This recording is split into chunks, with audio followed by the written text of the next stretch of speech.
क्या आप जानते हैं राष्ट्रपति शासन क्या होता है और किन आधारों पर राष्ट्रपति शासन लगाया जाता है और क्या प्रभाव पड़ते हैं राष्ट्रपति शासन किसी राज्य में जब लगाया जाता है तो आइए जानते हैं। हाल ही में मणिपुर में राष्ट्रपति शासन लगाया गया है, इस वजह से राष्ट्रपति शासन सुर्खियों में है। आइए जानते हैं कि क्या होता है राष्ट्रपति शासन। राष्ट्रपति शासन लगाने का फैसला तब लिया जाता है जब राज्य में जो संविधान है उसके हिसाब से सरकार नहीं चल पाती, राज्य अपनी सरकार को चलाने में ठीक ढंग से प्रयोग नहीं कर पा रहा है, सरकार नहीं चल पा रही है, तब अनुच्छेद 356 के तहत राष्ट्रपति शासन लगाया जाता है। राष्ट्रपति शासन विभिन्न आधारों पर लगाया जा सकता है। सबसे पहले तो वही होता है कि संविधान के मुताबिक अगर काम नहीं हो रहा है तो इस आधार पर राष्ट्रपति शासन लगाया जा सकता है, जो संवैधानिक तंत्र है वो विफल साबित हो जाए तो।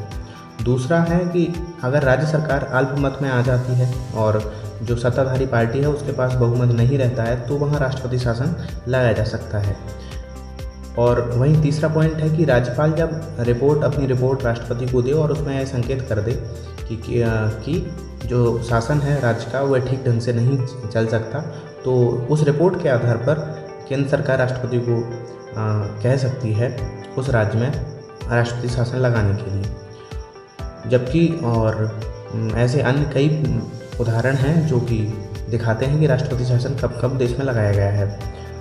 अभी फ़िलहाल में महाराष्ट्र में 2019 में जब कोई पार्टी सरकार बनाने के लिए ज़रूरी बहुमत नहीं जुटा पाई थी तब राष्ट्रपति शासन लगाया गया था। और अभी फ़िलहाल मणिपुर में जब संवैधानिक तंत्र फेल हो गया, वहाँ के जो मुख्यमंत्री हैं उन्होंने भी इस्तीफा दे दिया है। और इसका क्या होता है, राष्ट्रपति शासन लगाने के बाद जो संसद है वहाँ से 2 महीने के भीतर वहाँ से अप्रूवल लिया जाता है और उसके बाद 6 महीने करके राष्ट्रपति शासन को 3 साल तक बढ़ाया जा सकता है।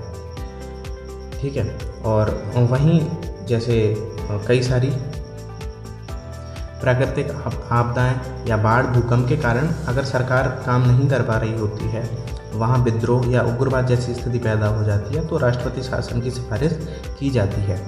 जब सरकार कानून व्यवस्था को संभालने में असफल हो जाती है तो राष्ट्रपति शासन लागू करने की प्रक्रिया जो राज्यपाल की रिपोर्ट सबसे पहले वहाँ से शुरू होती है।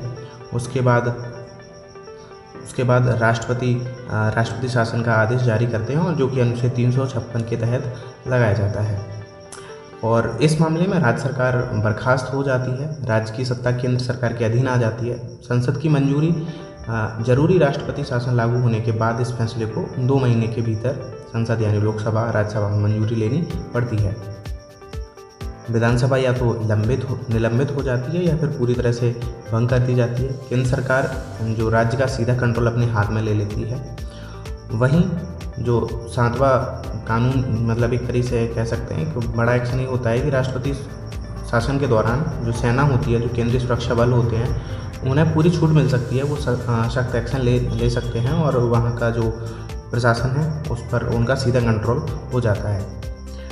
Thank you so much. अब और भी इंफॉर्मेटिव वीडियोस को देखने के लिए आप हमारे चैनल पर जाकर और हमारे वीडियोस को देख सकते हैं। Thank you so much.